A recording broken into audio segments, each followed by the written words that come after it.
rosa das mãos tão ditosas do nosso Senhor. Amigo sempre presente, trazendo pra gente vibrações de amor.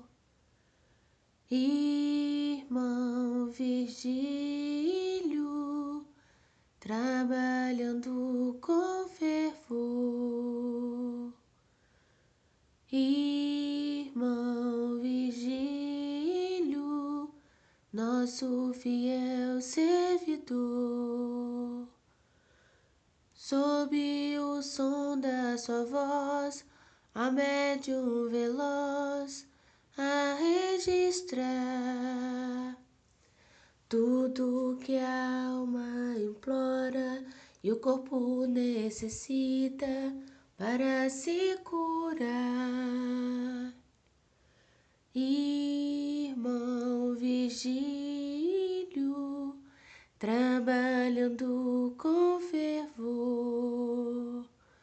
Irmão Virgílio, nosso fiel servidor. Águas fluidificadas que lavam a estrada da nossa dor.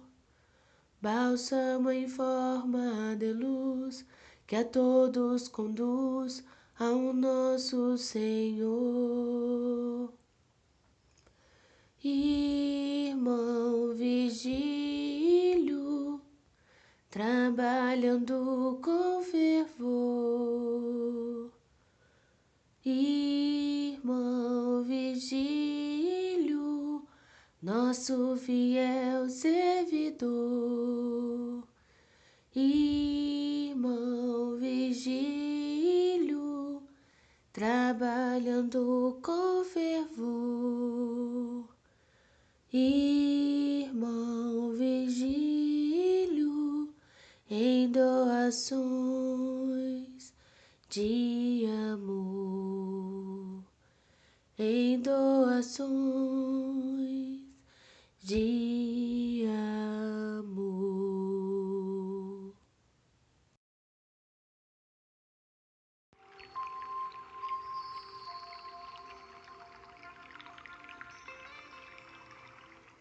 Senhor Jeová, Deus dos céus e da terra e toda espiritualidade amiga, irmãos encarnados e desencarnados, boa noite. Pai, na certeza de que o Senhor rege a nossa vida e que sabe de todas as coisas, sabe o melhor para cada um de nós, é que estamos aqui, reunidos, pois sabemos o quanto a nossa doutrina espírita nos faz crescer espiritualmente e em nossas ações. O quanto compreender melhor a vida espiritual nos faz mais fortalecidos e preparados para as nossas provas, nossas expiações. Mestre Divino, Tu és o melhor alimento.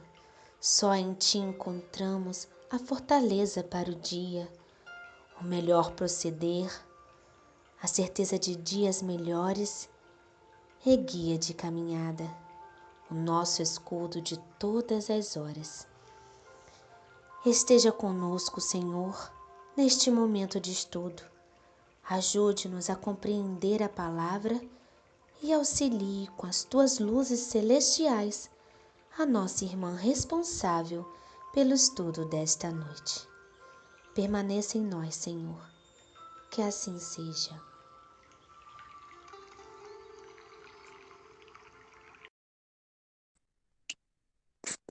Boa noite, irmãos. A leitura do versículo do Evangelho da noite de hoje está em Gálatas, capítulo 1, versículo 8 ao 12.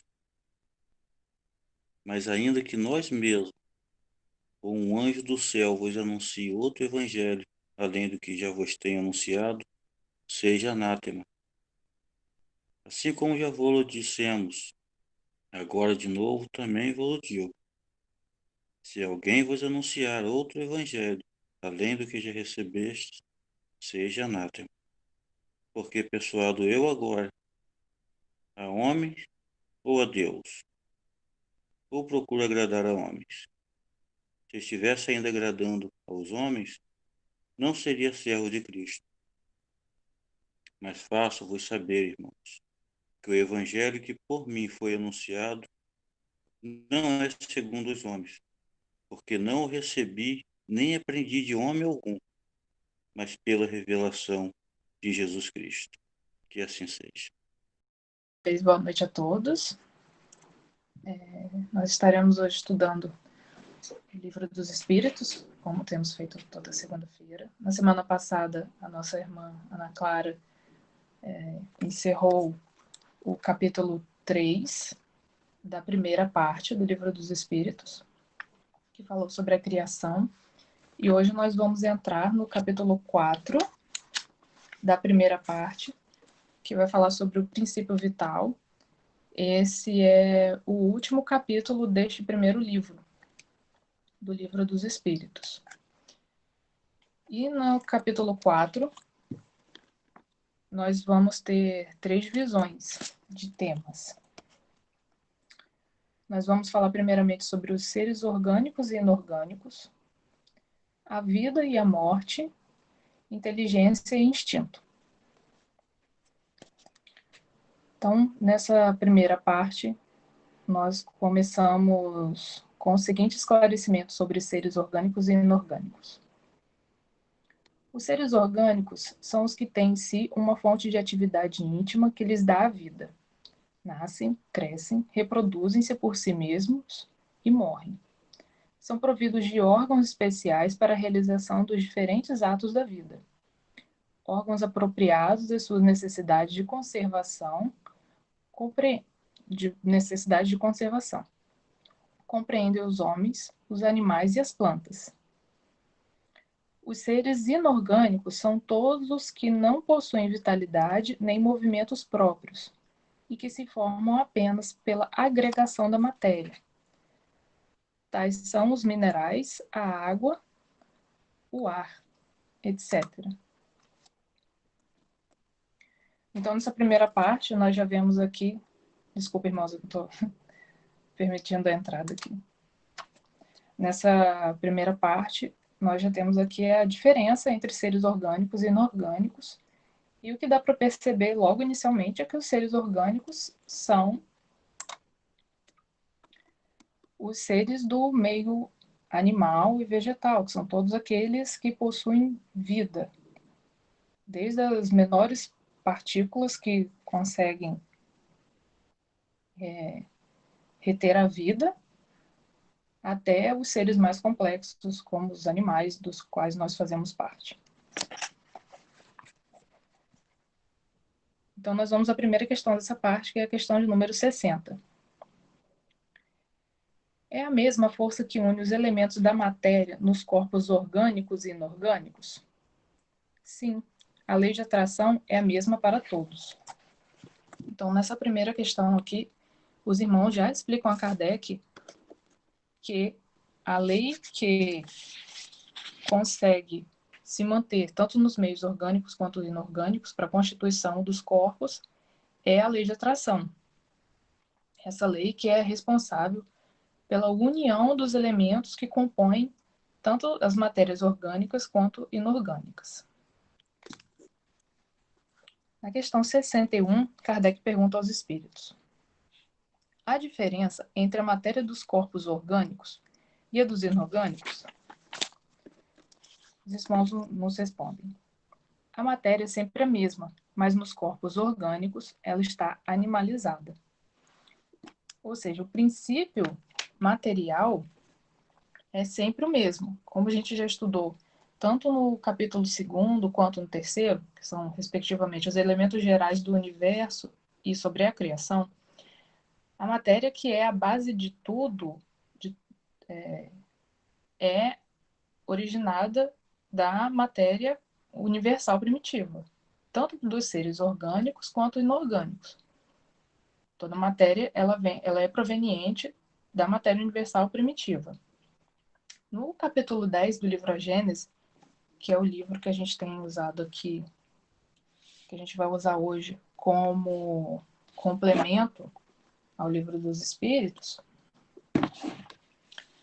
Kardec nos explica, no item 12, da parte formação primária dos seres vivos, que tanto as substâncias orgânicas quanto as inorgânicas possuem mesmo elementos de base química, que são o oxigênio, o hidrogênio, o azoto e o carbono. Então, assim como a gente estuda no colégio sobre química orgânica e inorgânica, esses dois tipos de corpos se formam ao longo do tempo, atendendo às leis de afinidade dessas partículas químicas, de acordo com o ambiente em que ela está se formando. Então, como a gente já viu desde o início dos estudos, foi com a modificação do ambiente que foi havendo propensão para que essas partículas fossem se unindo e formando a matéria que a gente conhece hoje, seja ela orgânica ou inorgânica. Na questão 62, Kardec pergunta aos irmãos: qual a causa da animalização da matéria? Os irmãos nos respondem: sua união com o princípio vital. O princípio vital, e aqui eu vou retomar novamente o livro da Gênese, no capítulo 10, é o que gera a vida nos animais orgânicos, nos seres orgânicos, seja no reino animal, vegetal, é o que traz a vida. E Kardec nos esclarece que, por mais que a gente tenha noção de que é o princípio vital que dá a gente a vida, nós ainda não conseguimos definir e não temos compreensão suficiente para saber como ela se torna vida, como ela se animaliza nos seres. Ou seja, né, por mais que a gente saiba que o início da nossa vida é o princípio vital, Kardec nos esclarece, né, que ainda dentro da nossa incompreensão de várias coisas sobre a criação, nós ainda não conseguimos definir, dizer exatamente como é o princípio vital, como ele se forma. Nós sabemos que ele é proveniente da matéria universal primitiva, mas nós não conseguimos distingui-lo como a gente distingue, por exemplo, os elementos químicos ou outras matérias.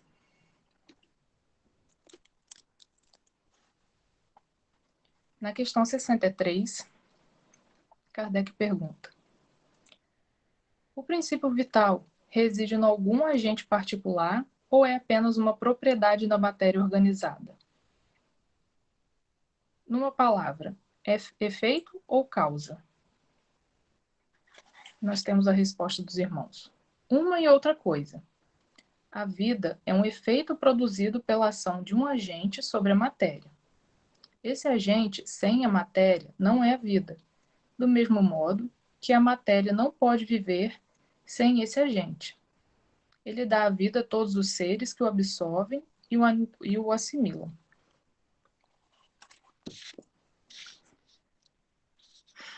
Então, como eu disse na questão anterior, né, o princípio vital ele é decorrente da matéria universal modificada, mas ainda ele é indefinido para a nossa realidade. Nós ainda não conseguimos compreender exatamente como ele o é. De qualquer forma, nós temos sempre a ratificação por parte dos irmãos de que tanto o princípio vital quanto a origem de todas as coisas materiais, elas são decorrentes da matéria universal, cósmica, primitiva.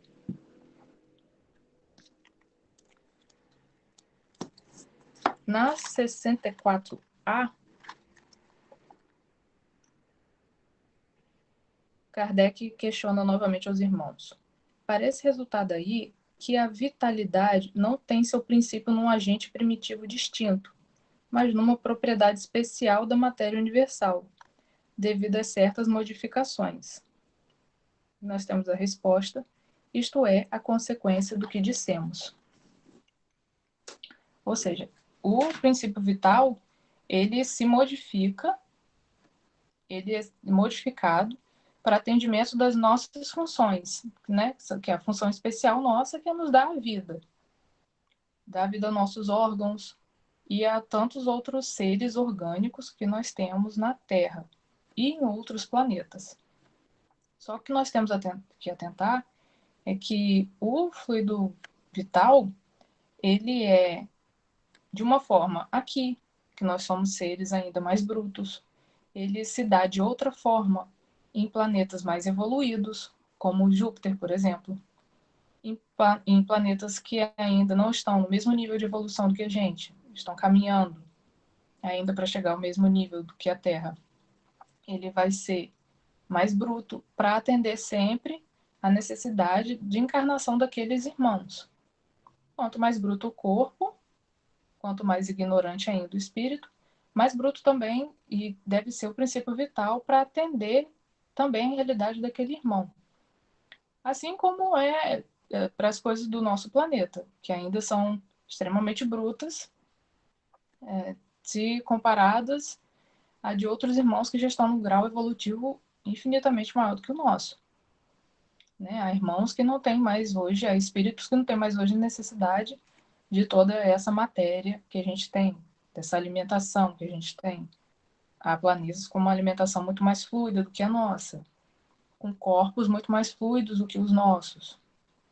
O nosso ainda é extremamente bruto, porque nós ainda precisamos desse tipo de corpo para passar pelas nossas provas e expiações, atendendo ao princípio evolutivo da criação.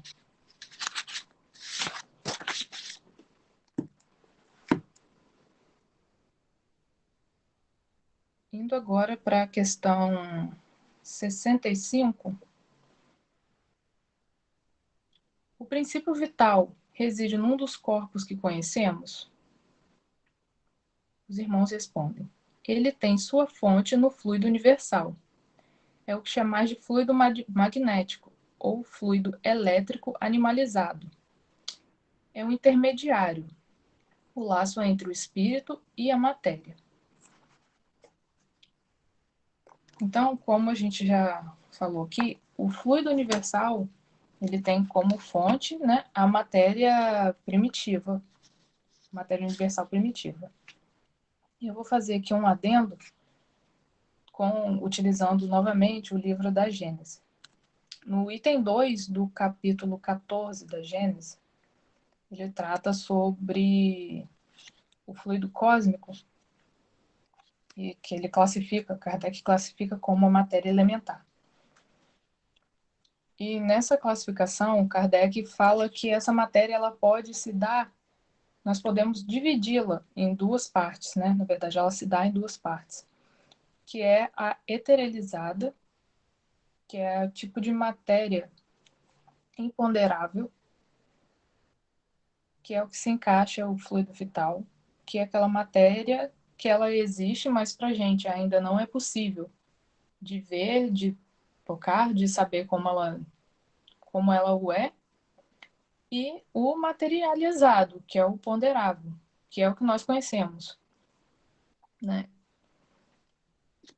E aí ele explica para gente que essa matéria elementar, eterilizada, o fluido vital, que é o que nos dá a vida, é o intermediário entre o espírito e a matéria, pois ele dá a vida à matéria, criando o laço entre a matéria e o espírito. O perispírito, que é o corpo fluídico, que é um dos mais importantes produtos do fluido cósmico. Então, a gente sabe que o que une o nosso espírito ao nosso corpo, que é o perispírito, que nós vamos estudar mais à frente, com mais calma, no capítulo 1 da parte 2ª do Livro dos Espíritos. Ele é uma das partes mais importantes do fluido vital na nossa constituição, porque é ele que consegue unir o espírito ao nosso corpo. É ele que consegue animar a matéria.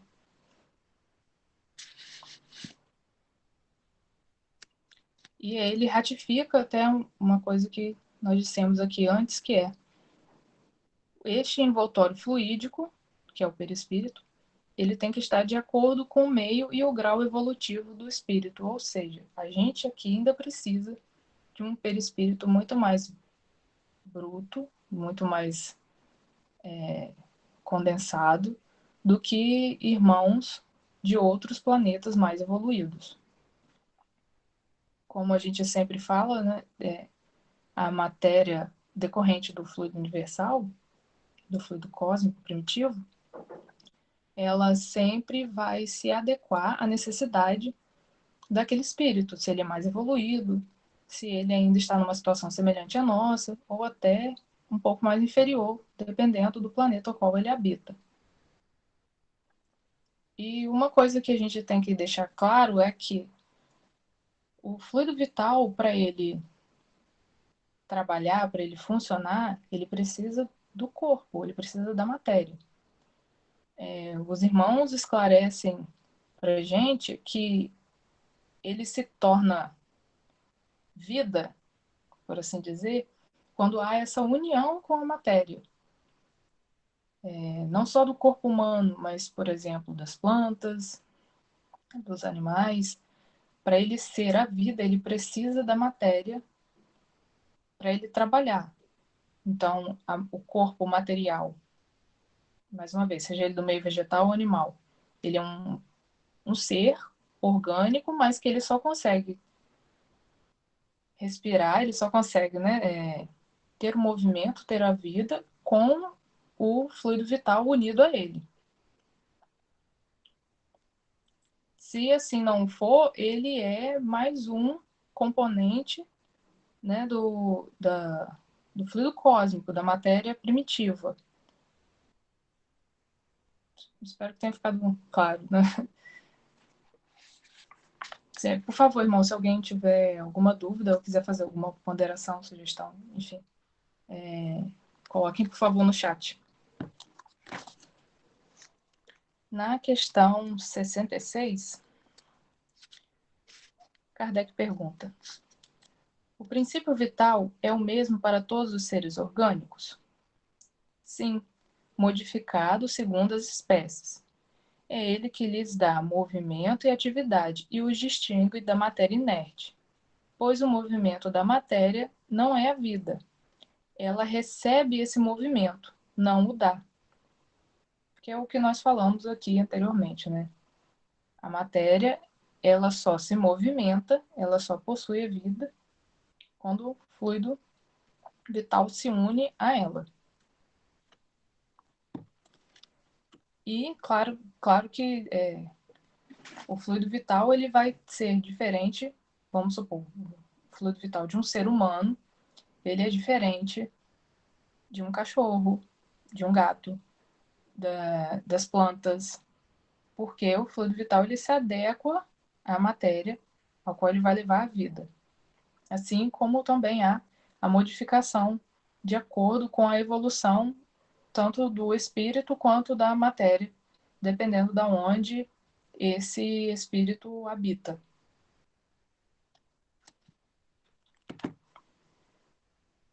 Na 67A,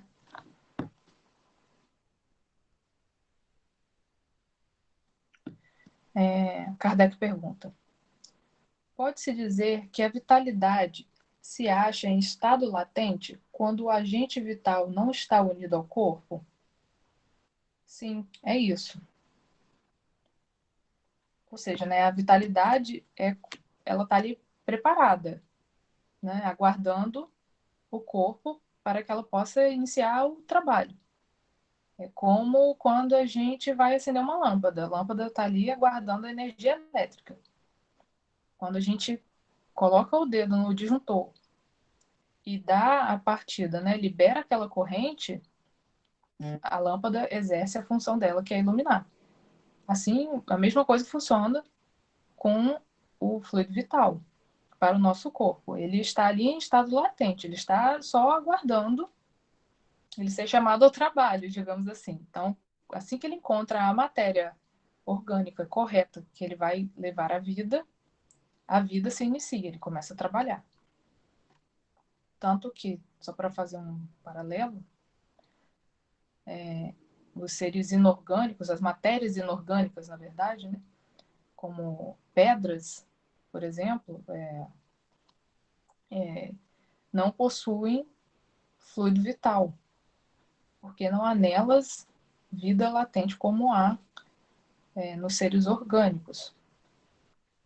Tanto que lá no colégio, quando a gente estuda sobre química orgânica e inorgânica, por exemplo, a química orgânica que tem antes era estudado como a química dos seres vivos, digamos assim. Hoje a gente já sabe que não é isso. Na verdade, é uma química que tem o carbono como base das cadeias. E química inorgânica é todos aqueles elementos que não possuem como base o carbono, mas ainda assim possuem o carbono. De qualquer forma, na química orgânica, nós encontramos ali muitas das funções que nós utilizamos no nosso corpo, não só no nosso corpo, seres humanos, como também nos animais e nos vegetais. Porque são as formações de cadeias orgânicas corretas para nos proporcionar vitalidade, né, aos nossos órgãos.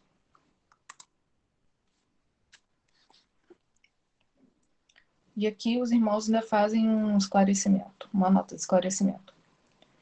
O conjunto dos órgãos constitui uma espécie de mecanismo que recebe sua impulsão da atividade íntima ou princípio vital que neles existe. O princípio vital é a força motriz dos corpos orgânicos. Ao mesmo tempo que o agente vital dá impulsão aos órgãos, a ação destes entretém e desenvolve a atividade do agente vital, mais ou menos como o atrito produz o calor. Ou seja, assim como nós temos nos carros, né? Dei o exemplo anterior aqui da energia elétrica, mas assim como nós temos os carros. Nós temos o carro e temos o combustível, que podemos dizer que seria o fluido vital do carro, fazendo aqui um paralelo. Ele está ali, ele possui todos os elementos necessários para fazer aquele carro andar. Ele só aguarda a partida que a gente dá para ele entrar em movimento e gerar a combustão necessária para a movimentação daquele carro. Assim é o fluido vital também no nosso organismo. Ele está ali aguardando com a energia dele para poder habitar o meio correto e trazer a vida desse ser orgânico. Nós vamos falar agora da segunda parte, que é sobre a vida e a morte. Qual a causa da morte nos seres orgânicos? O esgotamento dos órgãos. Como nós sabemos, né, irmãos, quando nossos órgãos não conseguem mais cumprir o trabalho ao qual eles foram destinados, a nossa vida tende a se esvair, a nossa vida corpórea, que eu digo. Porque a nossa vida espiritual é eterna. Mas a nossa vida corpórea tende a se esvair com o mau funcionamento ou até mesmo a parada de dependendo qual for, órgão, ou até mesmo mais órgãos. Na 68A, Kardec pergunta: poder-se-ia comparar a morte à cessão do movimento numa máquina desorganizada? Sim. Se a máquina não está bem montada, a mola se parte. Se o corpo está enfermo, a vida se extingue. Como a gente sabe, quando nossos órgãos não estão em pleno funcionamento, a tendência é que tenhamos alguns problemas de saúde. Logicamente, dependendo desse órgão, como até os irmãos vão falar agora na próxima questão. Logicamente, dependendo do órgão ou dependendo da quantidade de órgãos que estão colapsando, a nossa vida tende a se esvair por não haver mais condições da matéria do corpo se manter. Na questão 69, Kardec pergunta: por que uma lesão do coração, mais do que de quaisquer outros órgãos, causa a morte? Os irmãos respondem: o coração é uma máquina de vida, mas não é um único órgão cuja lesão ocasiona a morte. Ele não é mais do que uma das engrenagens essenciais.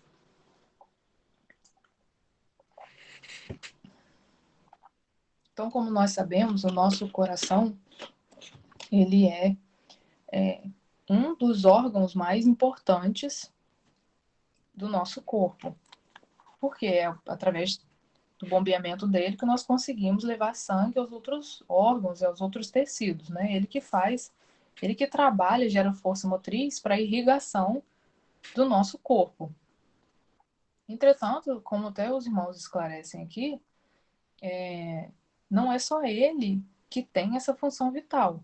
Por mais que a gente saiba que a partir do momento que o coração para, não é mais possível haver uma vida no nosso corpo, ou no corpo de qualquer outro ser animal, nós sabemos hoje que há órgãos também nos nossos corpos que nós não conseguimos manter a nossa vida, né, material se esse órgão parar. Por exemplo, órgãos como o fígado. O fígado ele é praticamente o laboratório do nosso corpo. É onde funciona todas as sintetizações hormonais, é onde acontece todo o processo de geração de partículas para poder quebrar partículas de gordura. Enfim, ele é um laboratório enorme. Nós sabemos que, apesar da capacidade dele de se regenerar, né, nós podemos ficar apenas com 30% do nosso fígado que ele se regenera, mas ainda assim nós não podemos ficar sem esses 30%. É necessário que ele esteja lá para que o nosso corpo funcione de maneira plena. Assim como nós sabemos dos nossos pulmões, por exemplo. Hoje há casos de pessoas que conseguem doar um pulmão, um rim, órgãos que têm pares, né? Mas sabemos que nós não conseguimos viver sem pelo menos um desses.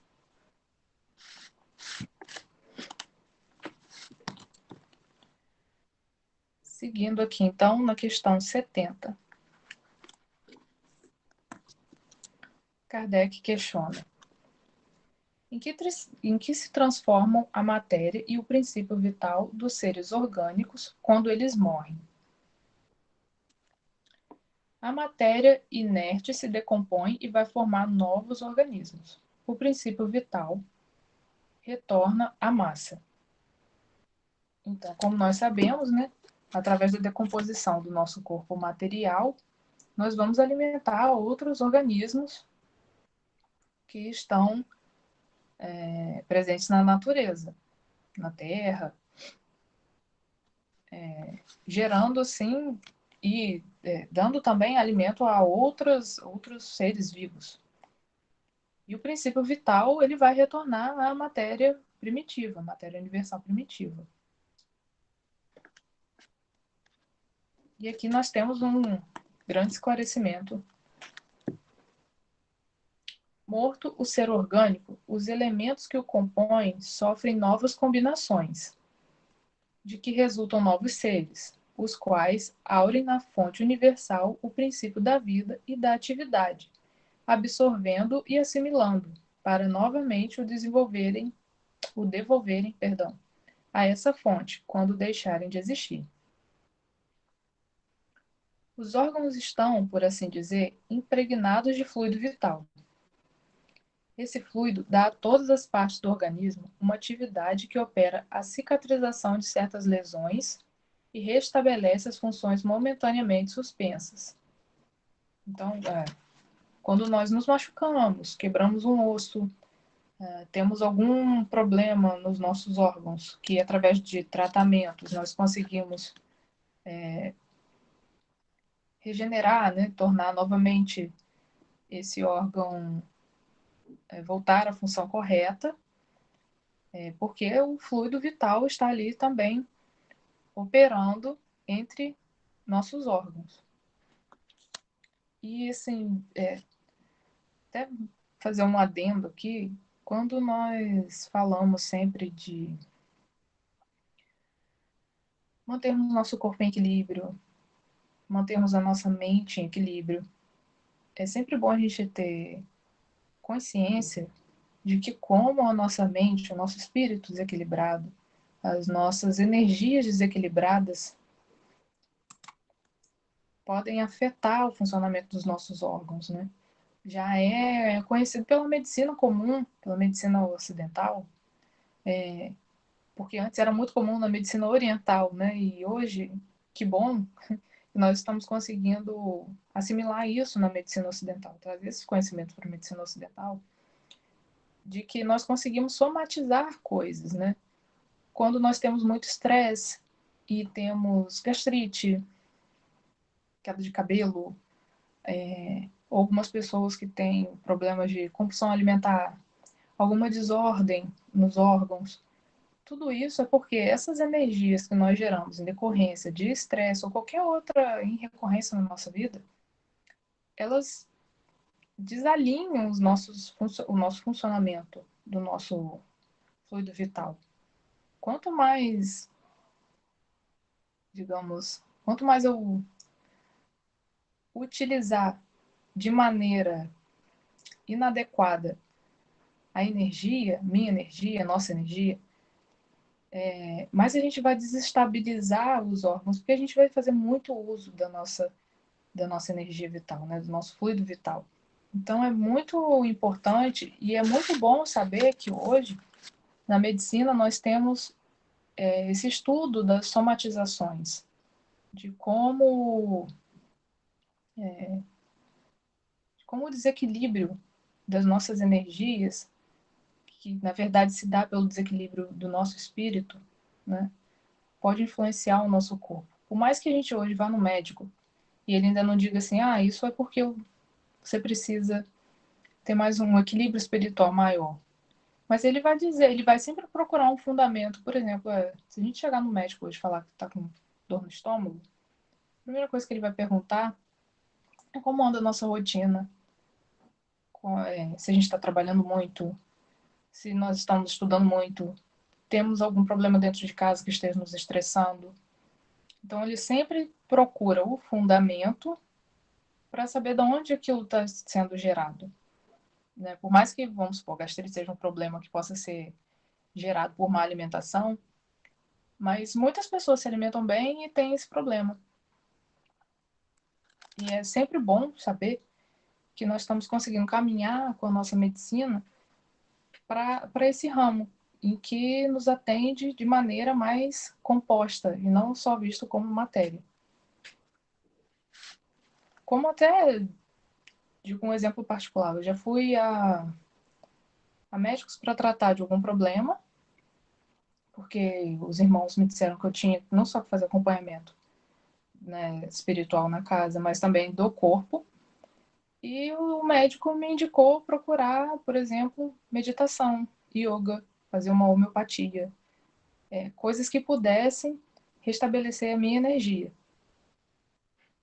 Então é muito importante saber que a gente está conseguindo aliar dessa forma tanto a ciência quanto essa nossa parte espiritual que ainda é vista como energética na ciência ocidental. Para quem tiver um pouco mais de curiosidade sobre o assunto, é também interessante estudar sobre os chakras, como cada um deles interfere no funcionamento dos nossos corpos e como o equilíbrio da nossa energia com eles pode trazer mais vitalidade, mais energia para a nossa vida. Como faz, de fato, diferença, em como a gente se sente quando estamos bem conosco, com o nosso corpo. Isso é muito importante. A gente saber olhar não só, por mais que a gente tenha que cuidar do nosso corpo material, mas saber também que muito do que ele sofre tem como princípio o que a gente sofre espiritualmente. E que a gente abre essa janela, na verdade, por nos deixarmos enfraquecer. E muitas vezes, né? Então, retomando aqui o texto. Mas, quando os elementos essenciais ao funcionamento dos órgãos estão destruídos ou muito profundamente alterados, o fluido vital é impotente para lhes transmitir o movimento da vida e o ser morre. Assim como nós vemos muitos idosos, né? Que tem gente que eu lembro minha avó falava muito assim, minha tia morreu de velhice. Não tinha uma doença específica que afetava algum órgão e levou a cabo o corpo, né? Era sempre assim, porque ela já era uma senhorinha que não tinha mais realmente os órgãos funcionando de maneira correta para que pudesse dar funcionamento à matéria. Os órgãos reagem mais ou menos necessariamente uns sobre os outros. Da harmonia do conjunto resulta a sua ação recíproca. Quando uma causa qualquer destrói essa harmonia, os órgãos deixam de funcionar, como o movimento de um mecanismo cujas engrenagens essenciais estão desarranjadas. Dá-se o mesmo com um relógio que se desgasta com o tempo ou se danifica por acidente. A força motriz é impotente para fazê-lo funcionar. Ou seja, às vezes a desordem em algum órgão leva a uma reação em cadeia, como, por exemplo, uma fratura na coluna pode levar a pessoa a perder o movimento de alguma parte do corpo, ou a desordem no funcionamento, como eu falei mais cedo, do fígado, por exemplo, a desordem no funcionamento do fígado vai acarretar N problemas no nosso metabolismo, no funcionamento do nosso corpo. Afinal de contas, os hormônios são muito importantes para o equilíbrio do nosso corpo material. Num aparelho elétrico, temos uma imagem mais exata da vida e da morte. Como todos os corpos da natureza, esse aparelho contém eletricidade em estado latente. Os fenômenos elétricos só se manifestam quando o fluido é posto em atividade por uma causa especial. Então, se poderia dizer que o aparelho está vivo. Como a gente falou aqui da eletricidade, nos dá a claridade na lâmpada, acender a lâmpada. Quando nós falamos também do combustível, né, de mover o carro.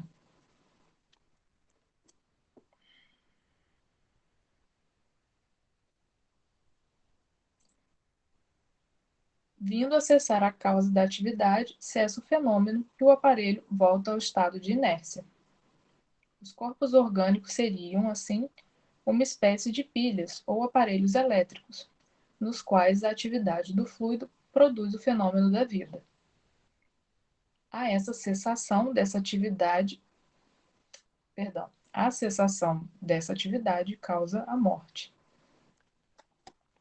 Então, assim que o nosso corpo cessa as atividades vitais, né, ele morre. A morte do corpo orgânico material. A quantidade de fluido vital não é absoluta em todos os seres orgânicos. Varia segundo as espécies e não é constante no mesmo indivíduo, nem nos demais indivíduos da mesma espécie. Há os que estão, a bem dizer, saturados de fluido vital, enquanto outros o possuem apenas em quantidade suficiente. Daí por alguns vidas mais ativas, mais tenaz e, de certo modo, superabundante. Isso é muito interessante, até se nós olharmos de maneira assim, quando nós éramos crianças, olharmos para as nossas crianças, por exemplo, né, do nosso grupo. Nós vemos nelas uma vitalidade muito, né, é tudo muito excitante, é sempre muito, é muito latente, eles são muito energéticos. Lógico, o corpo ainda é novo, ainda há muita vitalidade ali neles, né?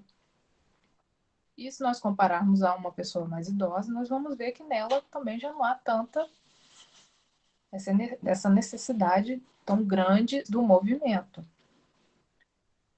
De qualquer forma, nós temos também pessoas que são, por si só, mais agitadas.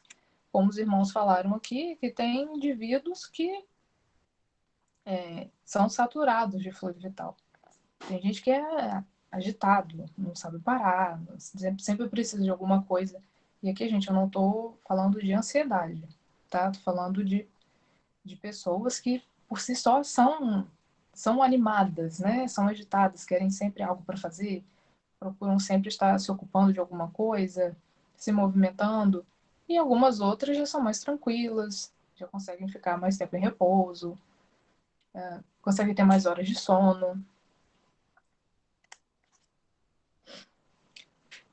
Por favor, irmãos de São 2047, se alguém tiver alguma dúvida, quiser fazer colocar algum complemento, por favor, fique à vontade.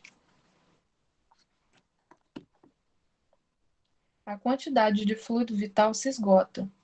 Pode tornar-se insuficiente para a manutenção da vida, se não se renovar pela absorção e assimilação das substâncias que o contêm.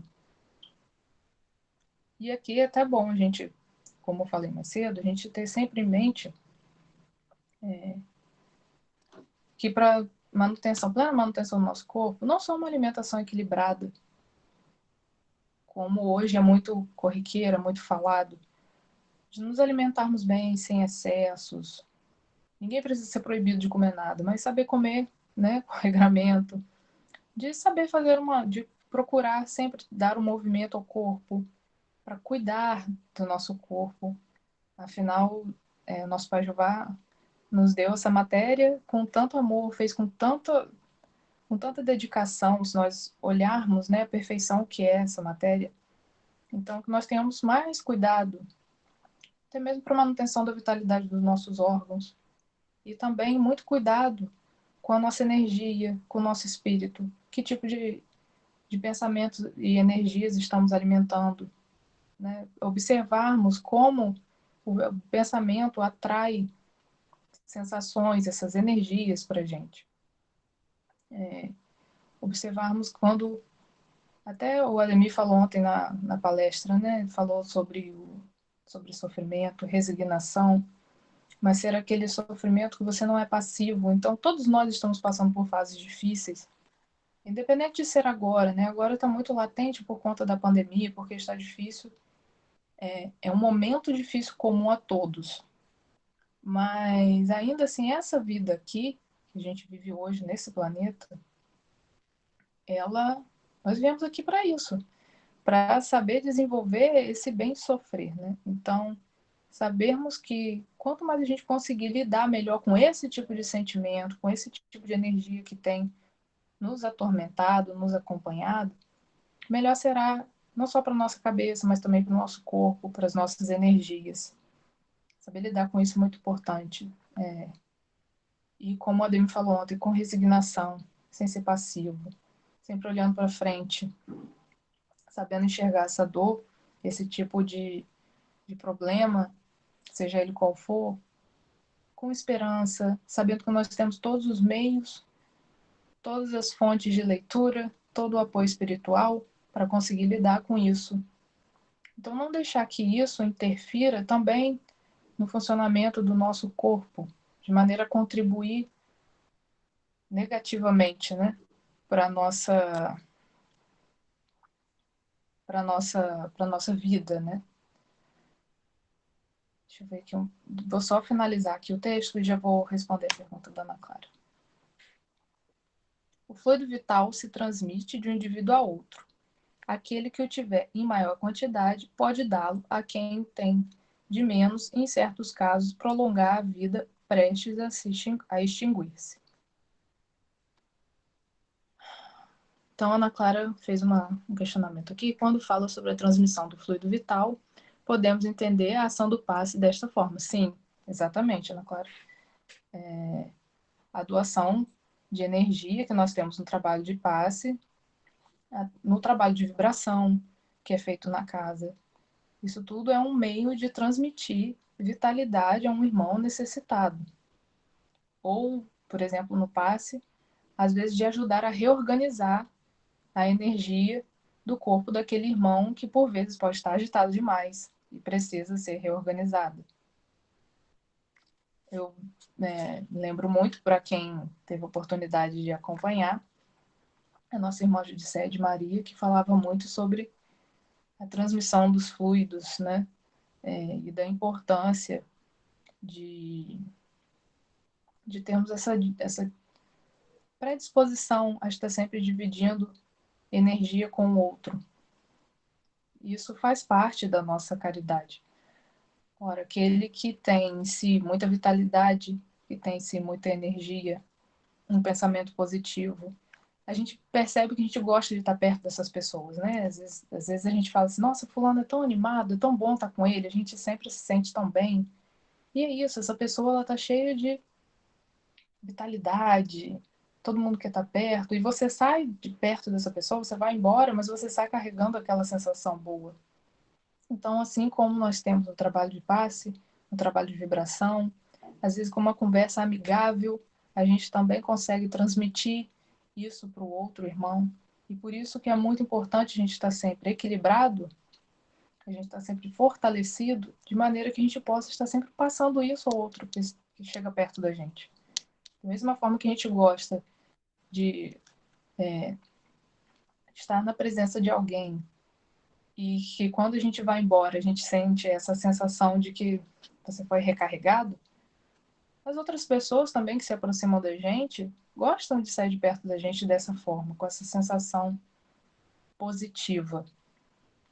Então é muito bom quando a gente consegue se doar dessa maneira. Isso faz parte da lei da caridade, né? Você também está ali pronto a servir o outro. Para ouvir, para uma conversa amiga, para acompanhar em algum momento, a gente também está se doando. E é uma doação energética, né? Do nosso fluido vital. Mais algum irmão gostaria de fazer alguma ponderação, algum questionamento?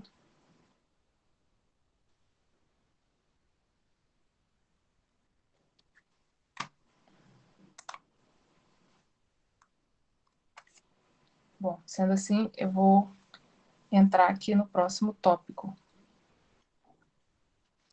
sobre inteligência e instinto.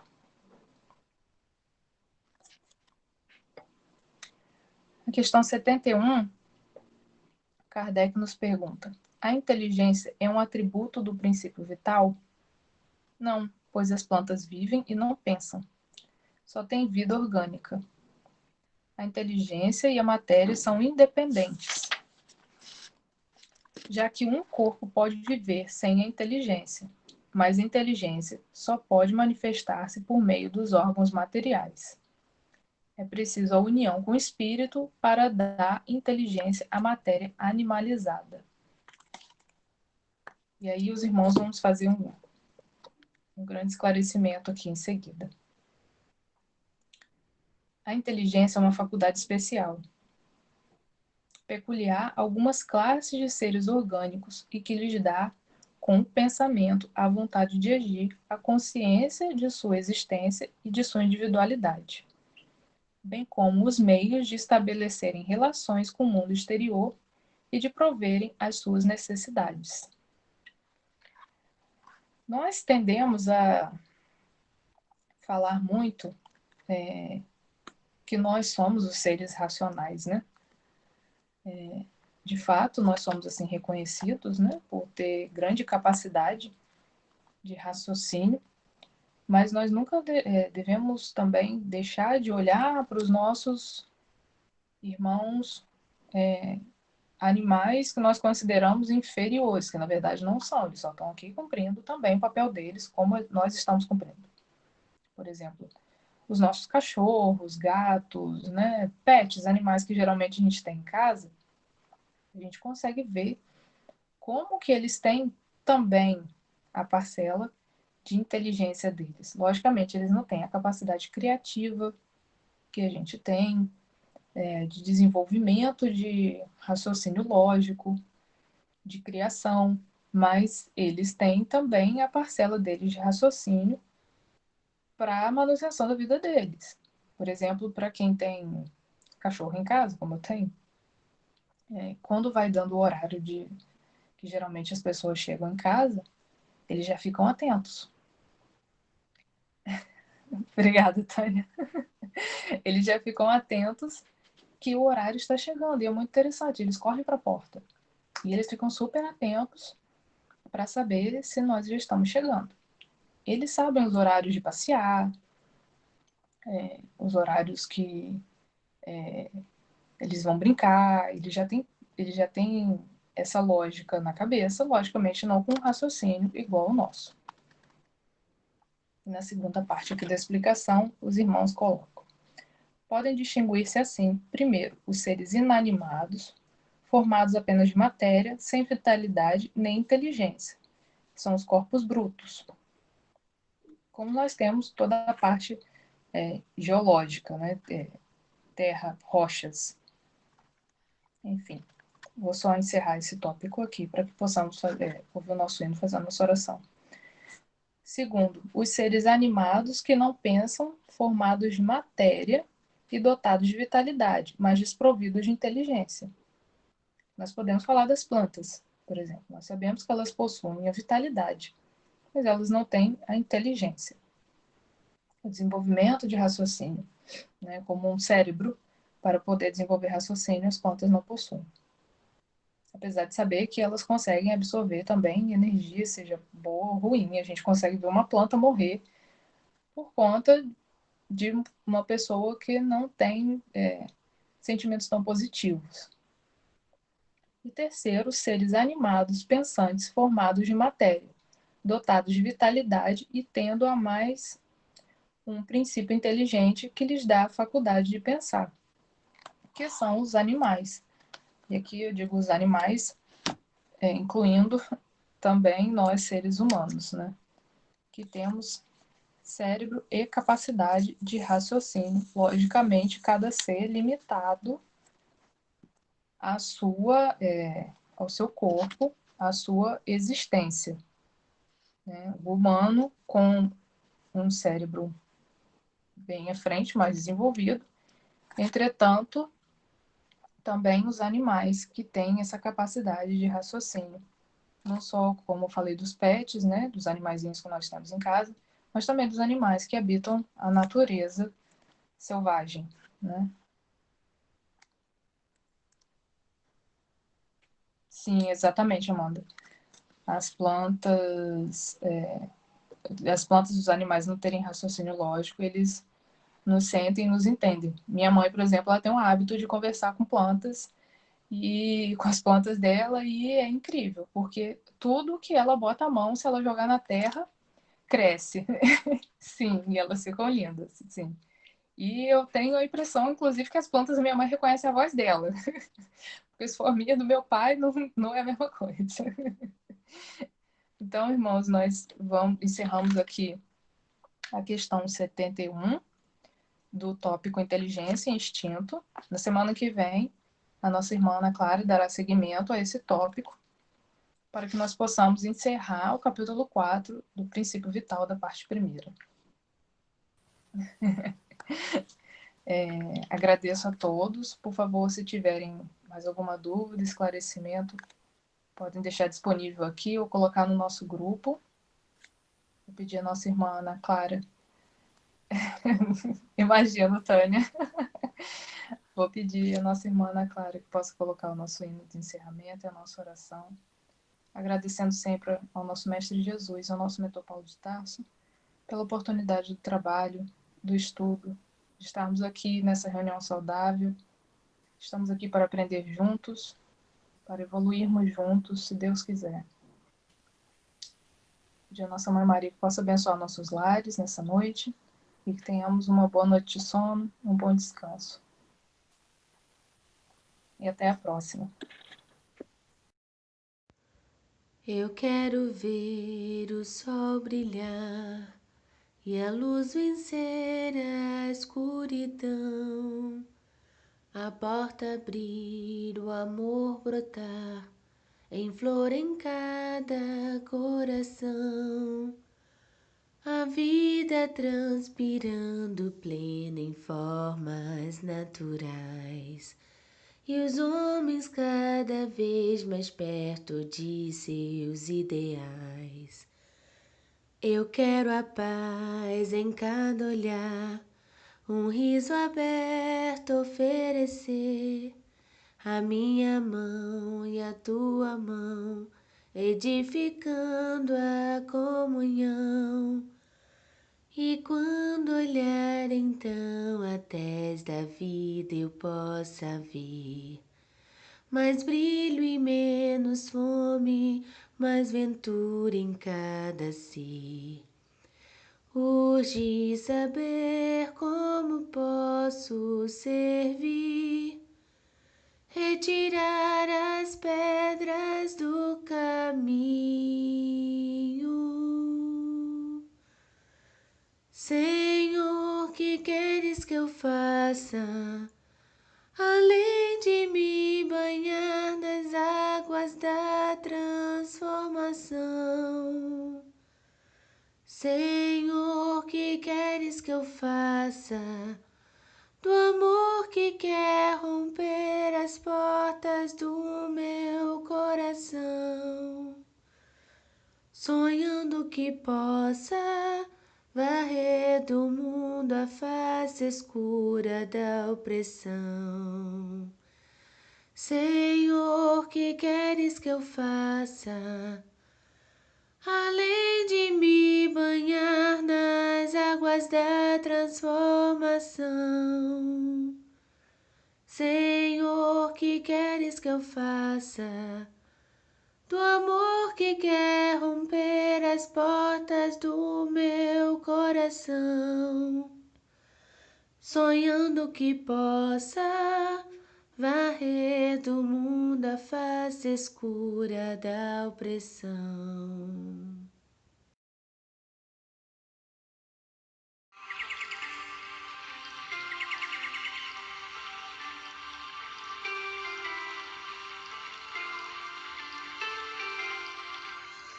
Mestre, e assim terminamos mais um estudo. Como é fortalecedor aprender as maravilhas celestiais. Como é pacificador estar em vossa presença, recebendo teus raios de amor. Permaneça em nós, nosso príncipe da paz. Com o Senhor, a caminhada é mais leve, mais sábia, mais perfumada. Queremos sempre, Senhor, nos entregar a Ti, estar sob os Teus olhares, ouvir a Tua voz, entender os Teus sinais para uma vida melhor. Amada Mãe Maria, nossa Rainha estrelar, envolva-nos com o Teu manto sagrado. Perfume com Tuas rosas os nossos caminhos, para que sigamos a melhor diretriz. Abrace, querida Mãe, todos os necessitados de Tua presença, os encarnados e os desencarnados, que precisam avistar a Tua estrela guia. Amado mentor Paulo de Tarso, gratos somos a cada dia por nos resgatar, por nos mostrar que somos capazes da transformação, por nos proporcionar caminhos mais evoluídos e por acreditar em nós. Que possamos sempre, em nome do Senhor Jesus, ser teus seguidores, imitadores fiéis. Fique conosco, Senhor Jesus, nosso mensageiro da paz. Sem ti, nada somos. Com a tua presença, todo o melhor podemos realizar. Te amamos, Senhor. Que assim seja.